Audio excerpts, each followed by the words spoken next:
and welcome to yet another edition of Thinkly Talks. Today, I'm really happy to have with us as our guest Rahul Punjabi, the famous chef of used to be, I would say, with the masala, with the masala library, but of course, much has changed. So we'll try and catch up on that.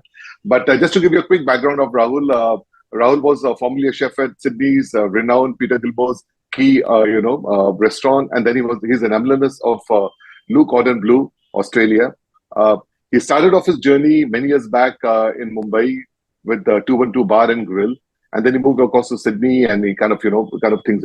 But the interesting thing out there really is that Rahul didn't start off really being in the culinary business, right? He started off being with Google, right? So Rahul, could you just kind of walk us through this and then kind of update us as to what's really happening right now with you? Right. So the story starts way back, obviously during school and college. Indian parents always like to nudge their kids in the direction of having, a strong, stable career. And mine were no different. So, they had the best out So for me. either an engineer or a doctor. Something like that. So coming from a Sindhi family, I think business is the thing that you get pushed into the most.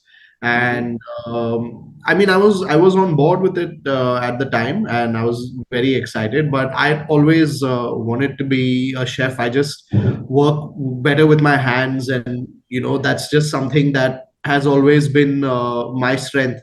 Even in school, it was always more of like the arts and the sports rather than the maths, sciences, and businesses and stuff. So we came towards the graduation time, and mom and dad were telling me, "Beta, go and apply for some companies."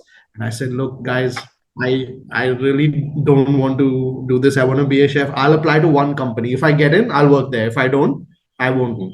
I applied to Google thinking there's no way I'm gonna get here. Somehow I got the job. So Right.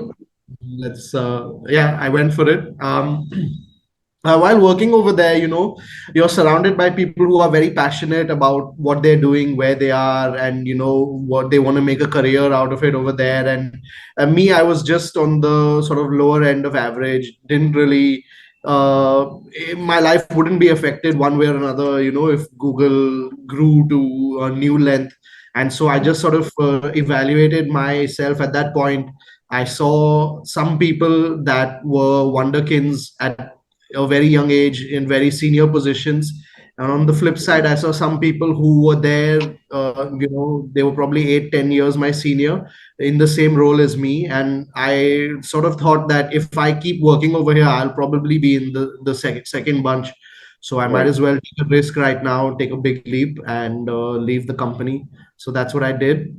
Hopped on to 212 Bar and Grill, where sort of my father is a food supplier, so he got me an interview with the chef, and I did a food trial with him.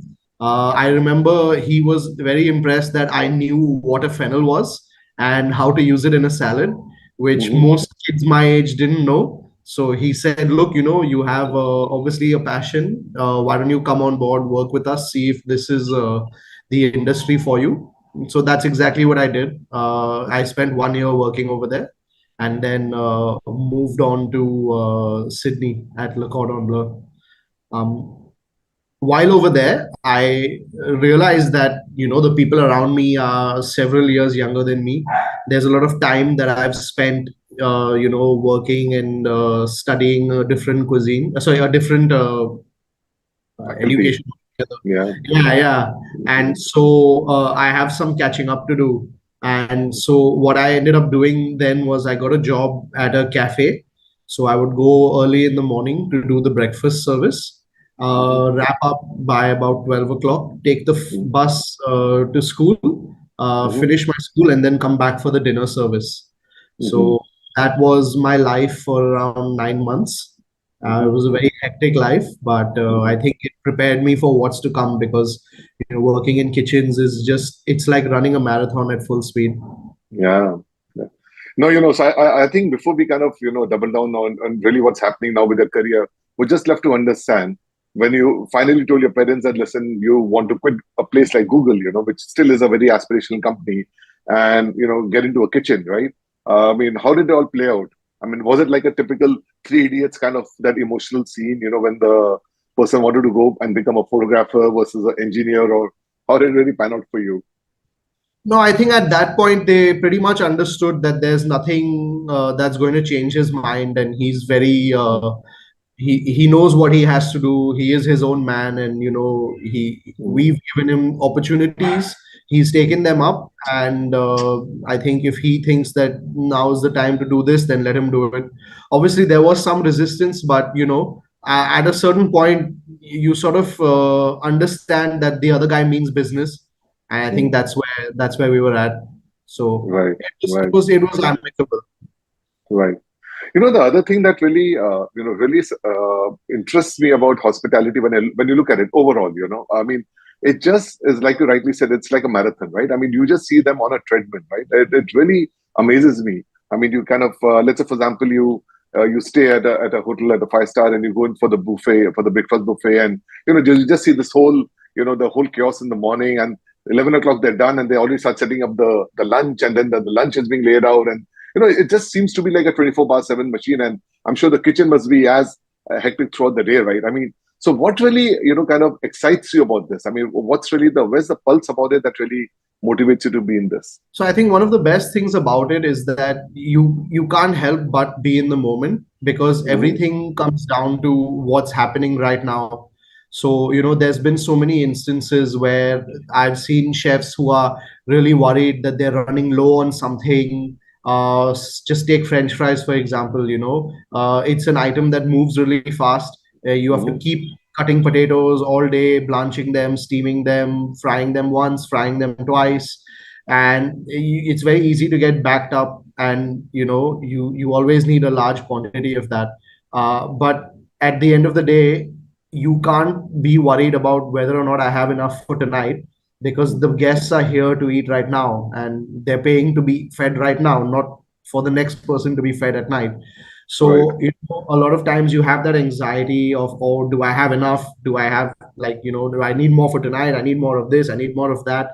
But when it's 12 o'clock, the first order comes in, then that's all you can be focused on, the here and the now. And I think that's a right. very gratifying feeling. I guess in some way you're just being very mindful all the time, right? Because you have to be in the moment. In a way, it's a form of meditation, right? Because you just cannot really worry about the past, worry about the future. You just have to kind of be at there, right? In that sense. Yeah. So, and it's a really great feeling, because the hospitality is a very eclectic bunch. I mean, there's people from all different walks of life, Right. all different points of the country. You can be in Kerala and be working with, some people from Bengal, some people from Garhwal, some people from Amritsar, some people from Maharashtra. They're all over, all from different walks of life coming together. And Hmm. everyone has their own things going on in their life, their own struggles or something, Right. keeping them occupied. But for those 3 hours for lunch, or those 5 hours for dinner, everything comes together in one united sort of, everyone has their own job to do. It's like a choreographed dance. Everyone Right. has their own role to play, everyone has their own move to move to, and we come together, we choreograph for a few hours, and then we disperse. Yeah. So it's a Yeah. very No, beautiful feeling. absolutely, absolutely. I mean, I have the utmost respect for people in the hospitality industry, and especially for the fact that you're expected to always put your best foot forward, always smiling, and dealing with whatever's happening out there. No, wonderful. So Rahul would love you to kind of just walk us through how it was really attending one of the best schools in culinary, Cordon Bleu, and then kind of working with a Michelin-star chef, Guillaume Lahu, right? I mean, I think those would have been pretty important experiences in your life. So maybe you could just kind of walk us through that.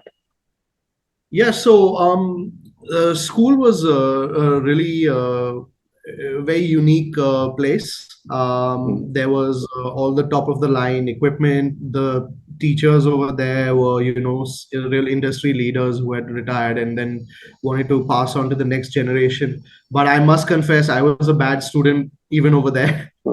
um, because I realized very early on that my education in hospitality is going to be on the job and not mhm, so much in the classroom. and the classroom was great for me to have my eyes open to new things. But realistically, in terms of getting better at this industry is all about practice and doing the same motions repeatedly 1,000 times over until you perfect them. And so like I said, I prioritized my job over some of my classes. So I'd skip the theory lessons to go to Mm-hmm. work. I'd come for the Mm-hmm. practical lessons and then leave before, like, as soon as the teacher said you could leave, I was out through the door running towards the bus stop to try to get back in time for the dinner service, and that was with Jerome. So Right. when I got to Australia, actually before even the first class started, I had started Mm-hmm. applying for jobs, and I got a job at a cafe. Mm-hmm. And so overseas, they don't really count your experience that you have in India, and Mm-hmm. rightfully so. This was back in the day. I'd say things are very different now. But Yeah. so back in the day, they wouldn't really count your culinary experience from overseas. You had to have Australian experience. So I started as a cafe cook, and I very quickly understood why my experience didn't count, because I really underperformed, and within 1 month, I got fired from that job because I couldn't keep up Wow. pace and I Mm-hmm. couldn't keep up standard. So that was a bit of a humbling moment. And then because I had been fired and sort of burned a bridge with that owner, he wasn't really giving me good references. And so the only job I could muster up was as a dishwasher. And so Wow. for a couple of months, I worked as a dishy, just sort of, again, I didn't have to. I didn't really need the money per se, but I think what I really needed was the training and the speed. Um, Mm-hmm. that's when I saw an ad for La Grande Bouffe, which was like a French cafe. But I went through their menu, and their menu seemed way more interesting than what a cafe would be. So that's why I decided to go and apply there. And it was a similar experience to 212, wherein I went in, I just had a lot of passion and a lot of hunger, and I didn't never wanted to wash another dish in my life. And so I really pushed hard for that trial shift, and that's when I met Chef Jerome, and that's when he told me that he's sort of been a two Michelin star chef in Norway. He's been the executive culinary director of the Hilton throughout Russia, and he just came to Australia to retire, and so he wanted to work in this little cafe. And so the food that he was doing was really high level food, but it was coming out through this quaint little cafe. So I was the Mm-hmm. only non-French speaking employee. Every employee over there was French, including the dishwashers and the waiters, the other cooks, and everything. The chef. So I sort of felt a little out of place, but at the same time very in place, because when the docket started rolling, we all spoke the same language, of food. Mm-hmm. So that was really cool. And Jerome was very deep into hard work. He really wanted to push you to be better, and there was no hiding from him. So even if you did something small, like if your asparagus wasn't cut evenly, and you tried to mix it into the risotto and think he wouldn't see it, he would see everything. So that was really cool for a young chef to work under that much scrutiny, because it then set me up for future jobs to come. And when Right. we graduated, when the culinary part of our course was over, we had a 6 months internship. So he then helped me connect with the boathouse on Blackwattle Bay, which was a Mm-hmm. one-hat restaurant under the guidance of Chef Colin Barker. Mm-hmm. Wonderful. I mean, the chat for really on our in our sundowner community is kind of lit up. People are just kind of really expressing their surprise and their appreciation as to how you're following a passion, leaving up a great job. But I'll just try and kind of pull in three questions, which are all related to your experience working for a Michelin star chef. So Lakshmi, she's asking, how does the pressure in a Michelin star kitchen compare to other culinary settings? There's another question. Is what role does creativity play in the daily operation of a Michelin star? I mean, is it really different in a certain way, because there's so much of, may I say, hype around, the whole thing. And then what's the weirdest or more expected ingredient you ever had to work with in a Michelin star kitchen? So maybe if you could just kind of walk us through that. So the pressure there's always pressure to perform and to achieve as close to perfection as possible. Hmm. So as people in the hospitality industry, for us, we may be serving the same thing day in and day out. But Hmm. for a guest coming to dine at our restaurant, especially at the more expensive ones, they're coming to celebrate their birthdays, their anniversaries, high points in their life, sometimes low points in their life. They want to enter the door and suspend their sense of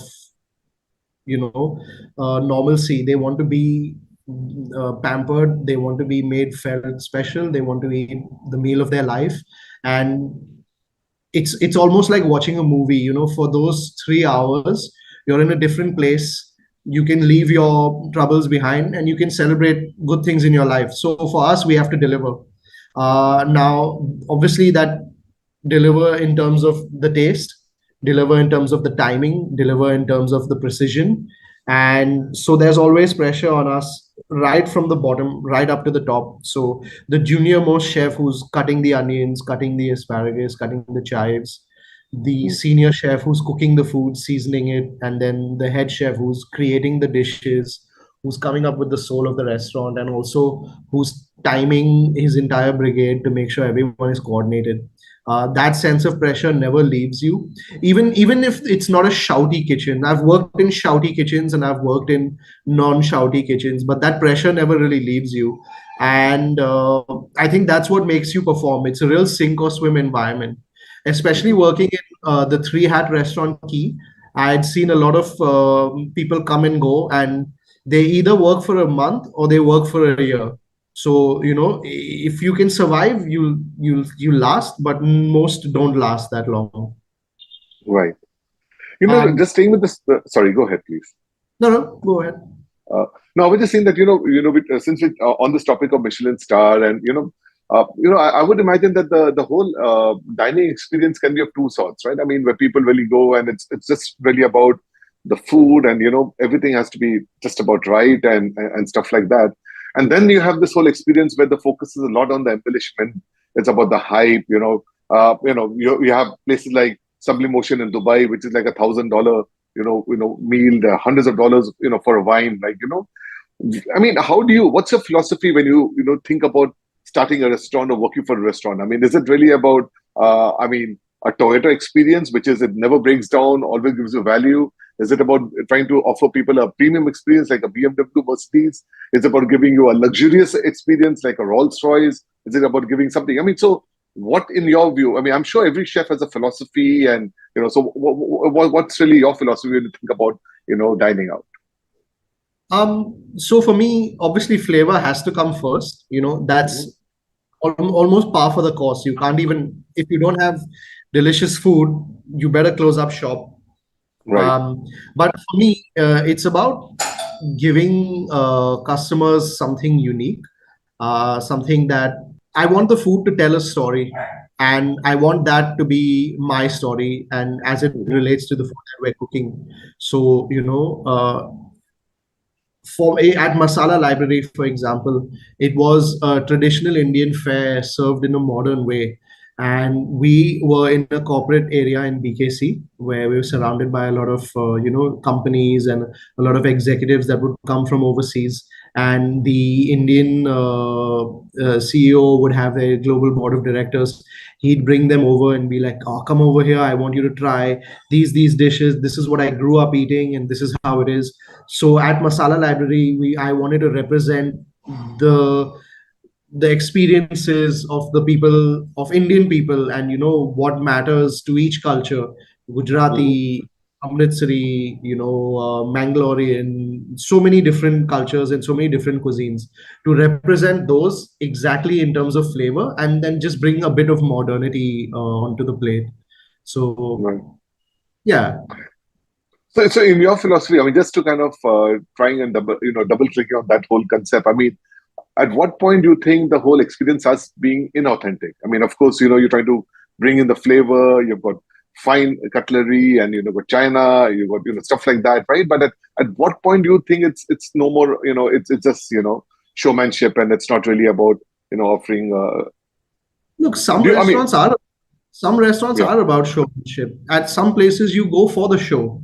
And again, I think there is a bit of snobbery that's there in our industry where people, might look down upon some of these things. But there are times in your life when you want to step out, eat a meal, be done with it. That's great. And then there's Mm-hmm. times in your life where you want to go for the show, you want to go for the theater, and Right. experience that.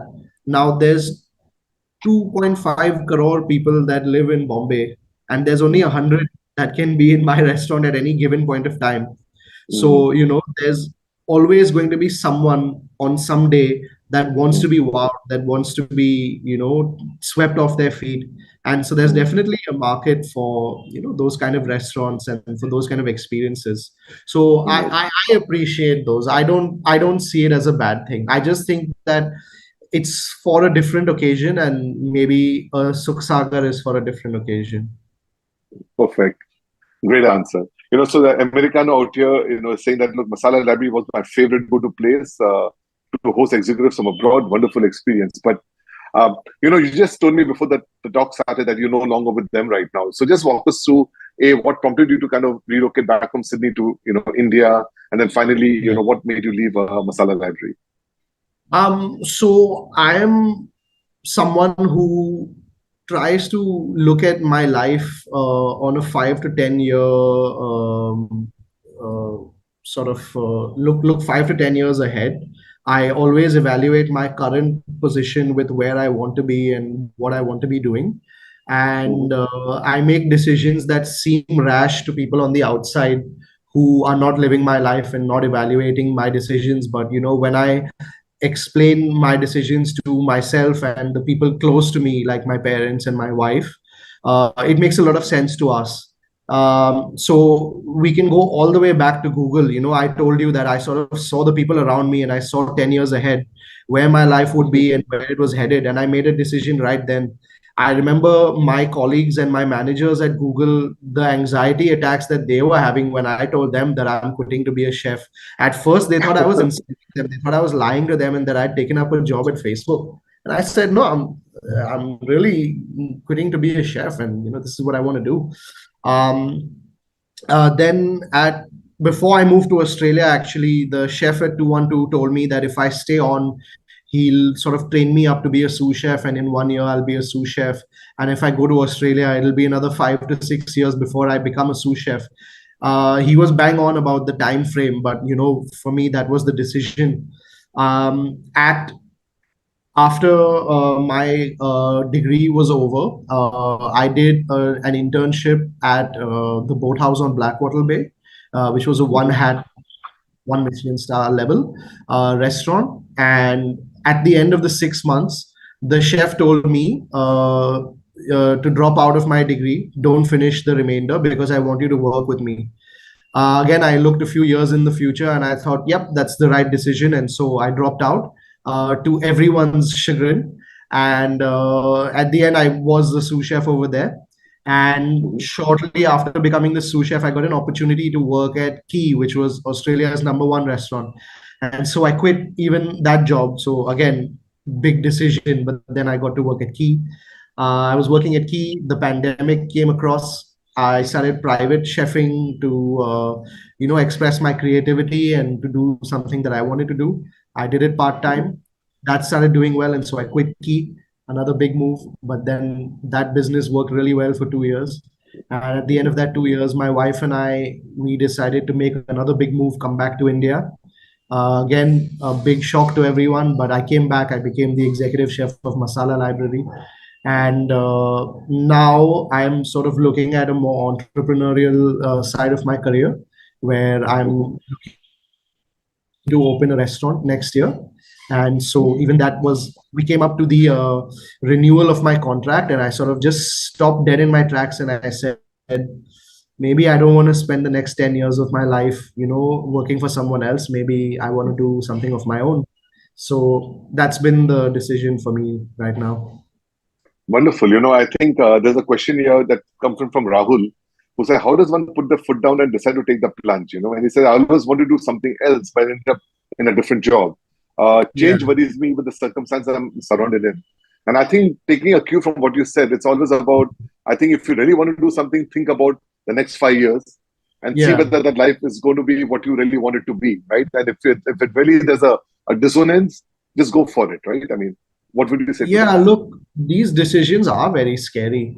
Obviously, it's nice to look back on them and look like retrospectively and see that Mm, they were right decisions. But this is something that I explained to my wife as well. You know, when we were sort of just recently dealing with this big move, mm, it's not about whether or not you've made the right decision. You just have mhm, to make a decision and make mhm, sure it's the right decision. You know, through your actions mhm, and what you're going to do from here and now. But the thing that mhm, I really don't like is indecision. And whenever I mhm, find myself at a crossroads where I really don't want to make a decision, I always make the harder of the two alternatives. And that's mhm, something that cooking has taught me. mhm, And it's a great analogy that I have, and it's something that I always tell my junior cooks that I'm training. If anyone can cook, right? Literally, you walk in, you pick up a pan. There's nothing to it, right? You take the piece of meat, put salt on it, put oil in the pan, put it on a hot pan, leave it, right? But what differentiates a good cook from a bad cook is having the persistence to put that voice in your head that's telling you to take the easy way out, to cut the mhm, corner, put it mhm, aside and do it the hard way. And I tell them, if you're ever stuck and you're thinking, oh, should I do it one way or should I do it the other? Whatever's the harder way, I promise you that's right.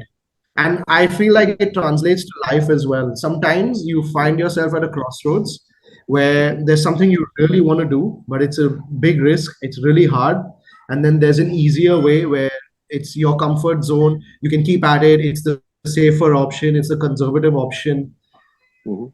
9 times out of 10, at least in my experience, the harder way is the right way, but you need to put the effort in. I really think you should put, pen some thoughts, title, life lessons, from cooking, right? I mean, something like that, because I think the kind of, personal experience that you kind of shared out here, and I'm sure it's resonating with everybody in the audience, right? I mean, the kind of choices you made.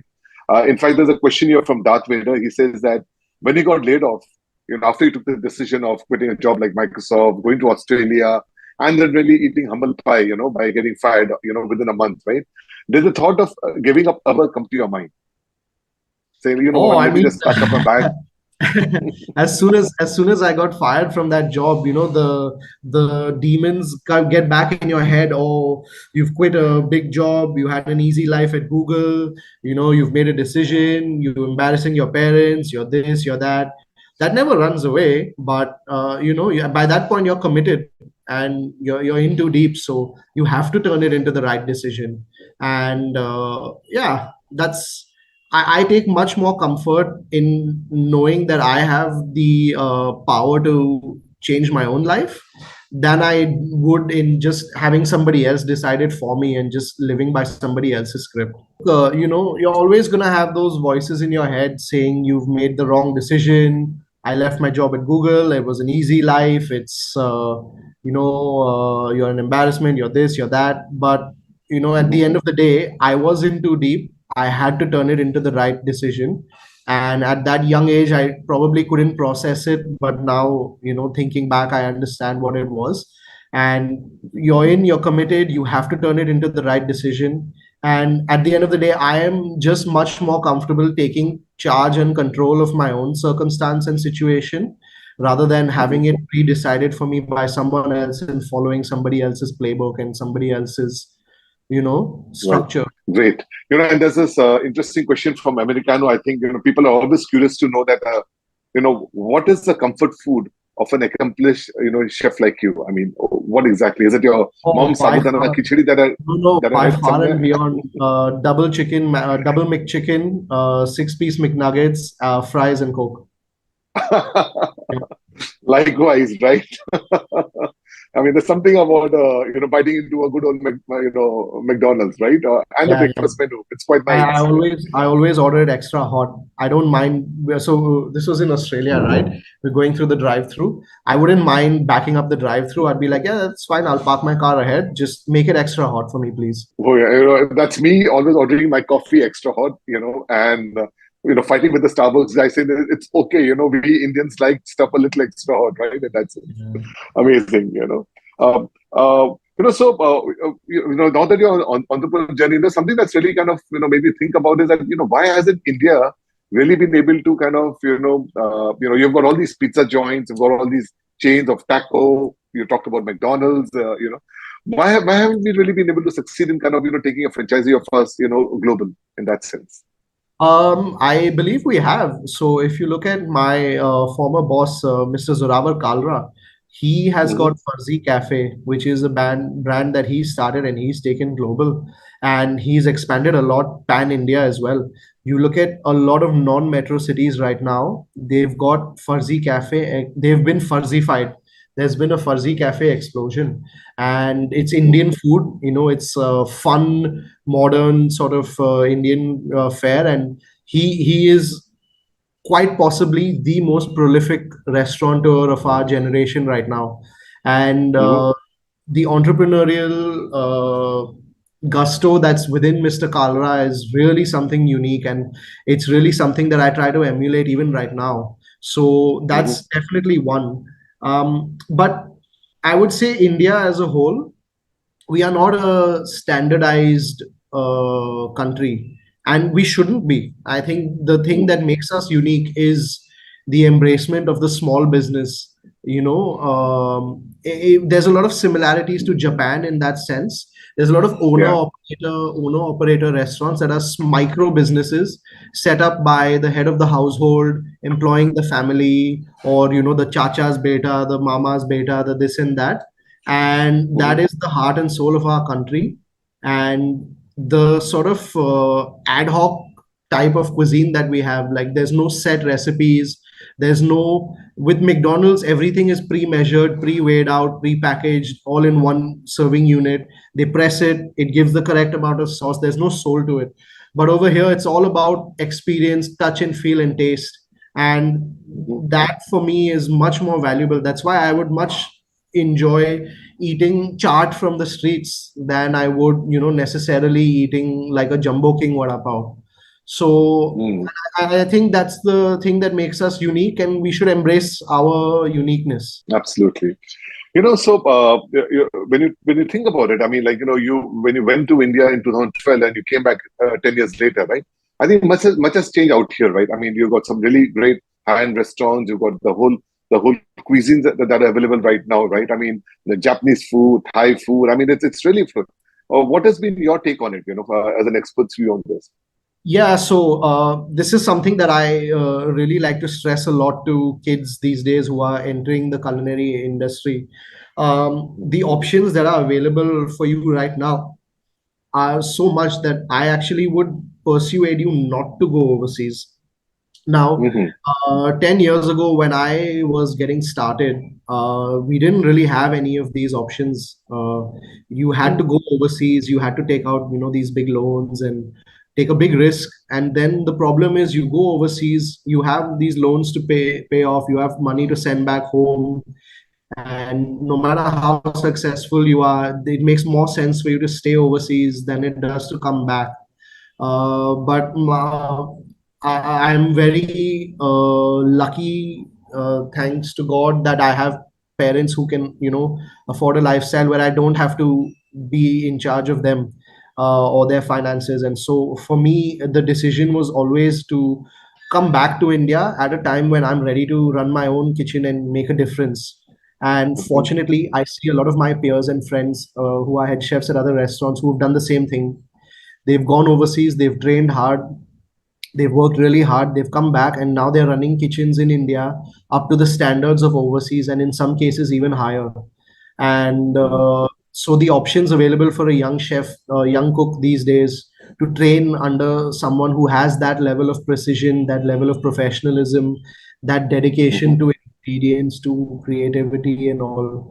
It's really the best time to be a chef in India right now, is right now. That's really awesome, and really encouraging to hear that right now. I think India's moment seems to have come, and I think in all sorts, right? I mean, like the very fact that even you're talking about the sophistication of the cuisine that's available now, I think it's really interesting to kind of see that, right?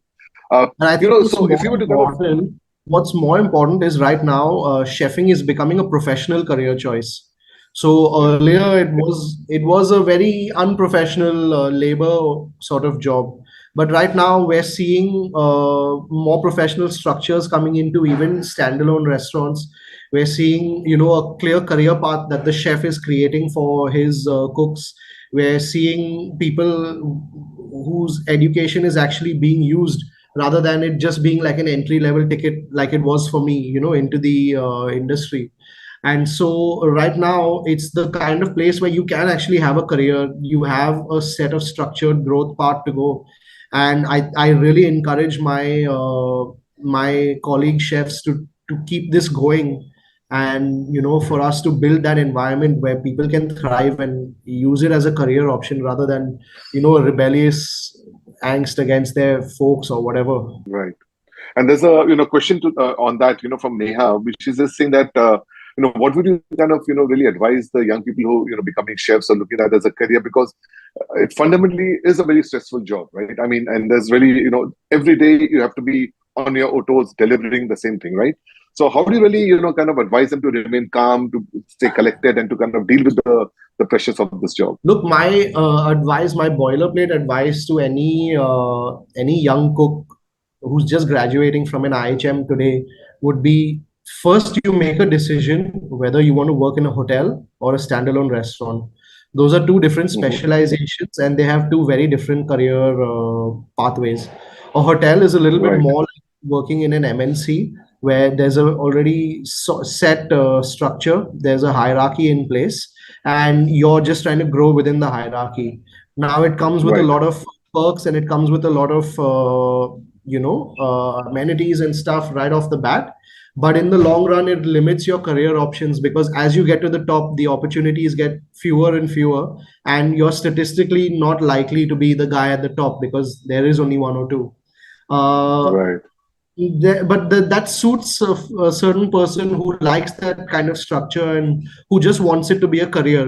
They don't Mm. necessarily want to be creative, wacky, or any of that sort.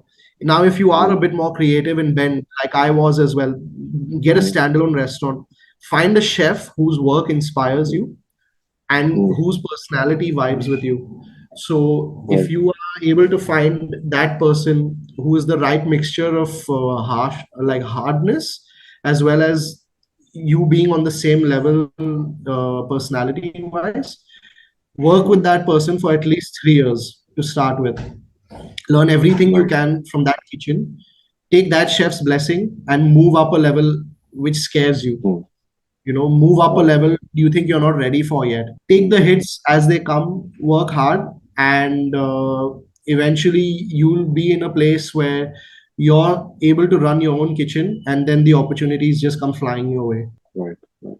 Well, I think some great practical advice, and especially your whole thought about kind of, are you really looking at being in standalone versus the hotel? I mean, that really is actually two career paths, very different from each other, right? And Yeah, people probably getting to the other college of catering or whatever. I mean, I think they don't necessarily think it through. I have had friends who've actually jumped around a bit, and I can clearly see what you're talking about out here.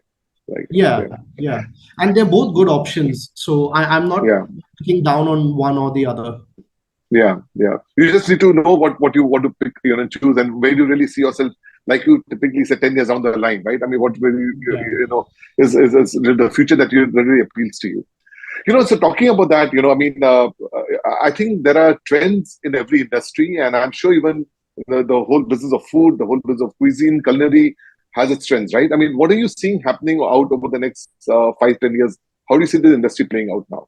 So what I'm seeing right now is a real resurgence of everything Indian and everything like indigenous, be it indigenous ingredients, be it indigenous techniques, traditions, riti rivas around the food, and it's all being embraced very wholeheartedly by all the chefs right now. And Hmm. I see that continuing on. I see a lot of us going back to our roots in terms of how we used to cook, how our parents used to cook, mothers, grandmothers. and really Mhm. revisiting those things and applying them to the techniques that we've learned in haute cuisine and in modern food. So I see Mhm. that happening a lot. Do you think this is also something got to do with this, like, this whole thing about the resurgence of the India identity? I mean, like, you see people a lot more proud about, being in an Indian right now, being far more assertive, being far more confident. Do you think it's probably also a reflection of that? Yeah, 100%. And I'm also seeing it a lot globally. So the thing is, we all work on metrics at a certain level. And I think a lot of it is controlled by sort of opinion leaders and people from Right. overseas, YouTubers and Instagram video makers, TikTokers, etc. A lot of them have now Right. realized that, obviously India is the number one population. Most of the Mhm. consumption, the comments, the likes, the shares, and all come from India. So they've all started Mhm. curating their content towards Indian. Now, specifically in the culinary space, I'm seeing random people from overseas, just making, all this content about Indian food and this and that.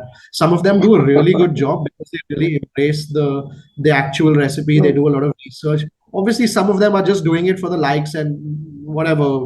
God bless you, but I Sure. will watch your videos again. But I think what it's then doing is it's sort of making it okay for us to love ourselves and our own culture. Mhm. And being Right. in India, you have access to all of the recipes, the people around them, the reasons why they are done and all. And so we are able to execute it better simply because we've grown up within it.